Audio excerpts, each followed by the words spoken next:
Well, thank y'all. Thank you for coming to our 30-day public comment period kickoff. Today, or this meeting is a place for us to talk about what exactly we are going to be revising in our, specifically our long-range plan. I just wanted to give you a highlight, and over the next 30 days, up until December 10th, you have the opportunity to comment on what we're revising, and we'll take that and we'll summarize that in a document and provide it to our policy board at the December 10th meeting, or the meeting in December. So like I mentioned, we are discussing our long-range transportation plan, or what we call our 2050 Metropolitan Transportation Plan. This document is a 25-year planning document that focuses on our regional transportation system.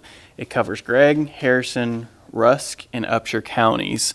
Our boundary is within those, but not all the way. It doesn't encompass the entire county itself. It's bits and pieces of those four respective counties.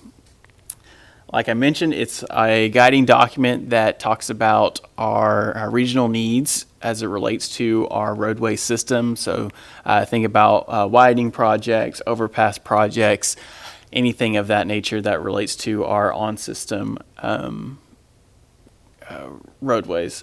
We do mention some of the local roadways within the document just as a FYI courtesy to the public to understand what's exactly happening in our region. However, we're not physically constrained to that specific, those pages within this document.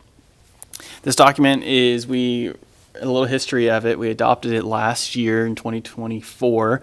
And so this is actually our first true revision of this document. We've had some versions in between that were administrative revisions respective to board turnover, as well as any sort of updating information that related to federal code. So this is developed with public comment, as with key stakeholders within our community, as alongside with TxDOT, who administer the construction of our projects. Within this document, we have our financial summary table. This is the intent to not necessarily to go over the information, as it's kind of hard to read that screen, or if you're watching online, to read online as well.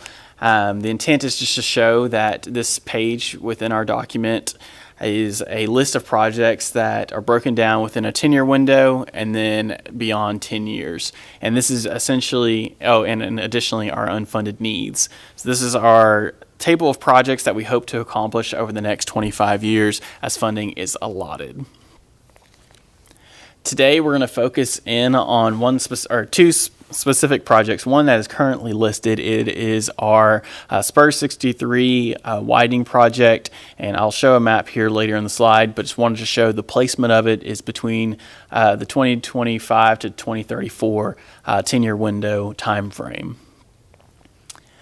At our last policy board meeting, wanted to recap the public. We discussed specifically shifting funding of that project, what we call DA funds, which is the Develop Authority funds, and I had the opportunity to ask the board the priorities in the sense that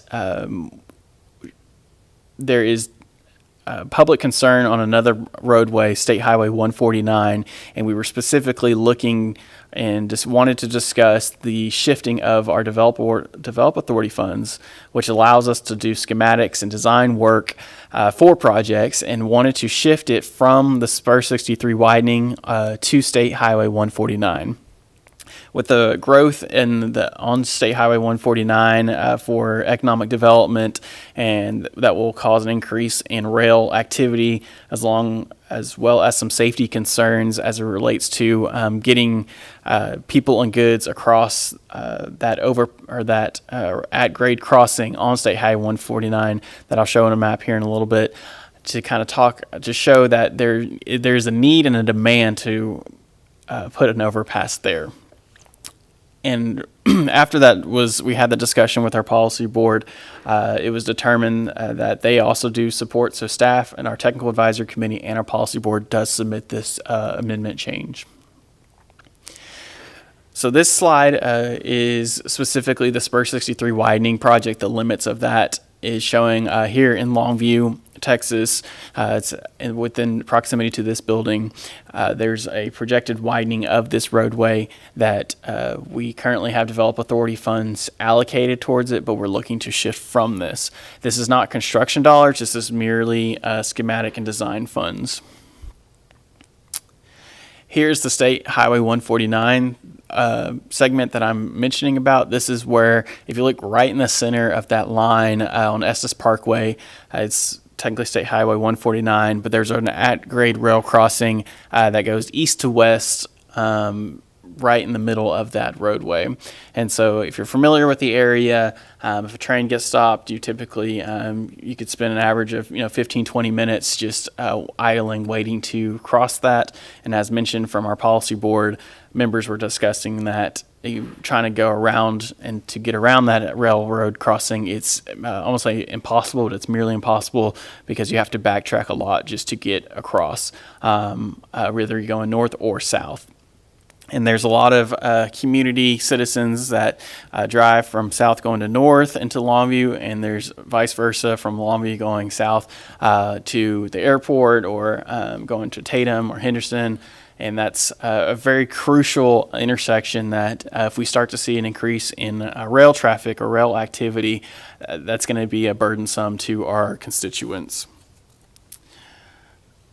So as mentioned, we would like to reprioritize this develop authority funds from Spur 63 to State Highway 149.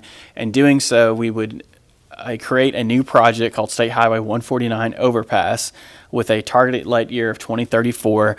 That is just a preliminary. We put it within a 10-year window, kind of similar to what we did before with the Spur 63, to allow for the design and schematics to start happening. Additionally, we would move out the Spur 63, since we're shedding the funds, the Develop Authority funds from Spur 63 project to State Highway 149. We're going to have to reprogram that to move it beyond that 10-year window as discussed earlier. So we're going to move it to 2040, which would bring it outside of that 10-year window. This is merely talking about Develop Authority funds, which is design and schematic. We're not talking about construction dollars. So I wanted to make a plug that this is this is not going to construction. This is merely to essentially start developing design and schematics for this project.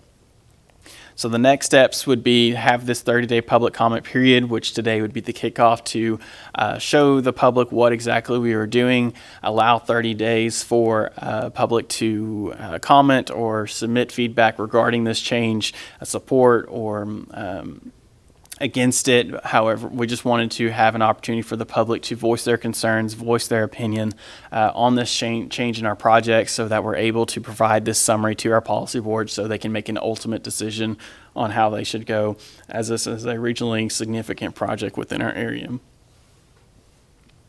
So this is what the new table would look like with those projects moved, which concentrating that showing within our project that we now created a line for the overpass, and then another, we moved that existing Spur 63 project line, we moved it outside of that scope. So this is just merely just highlighting, showing the windows that it was moved from. To provide comments, you're welcome to mail your comments to us at Longview MPO. Our P.O. Box is 1952, Longview, Texas 75606. Option 2, you're welcome to email us, mpo@longviewtexas.gov, and Texas is all the way spelled out. Option 3 is you're welcome to call our main line to submit comments, and we will record them and dictate them as best as we can, so we can ensure that they're able to voice your concern. We might request that a formal writing communication, whether it be mail or email to us, so we can ensure the spelling of your name is correct, that you're showing what your opinion on this moving of these projects. The public comment period, as mentioned before, starts today after following this presentation, and it will continue all the way up to December 10th before the policy board meeting. So remember to submit your comments to us prior to December 10th to be included into our official summary. If you'd like to view the document changes and the entirety of our Metropolitan Transportation Plan, or what I refer to it as our MTP, specifically the 2050. You're welcome to find that on our website at www.longviewtexas.gov/MPO, or just call our office and we're welcome to send this document to you. And with that, I will leave the screen up so you're able to see exactly how you can provide your comment. And this concludes my presentation for today.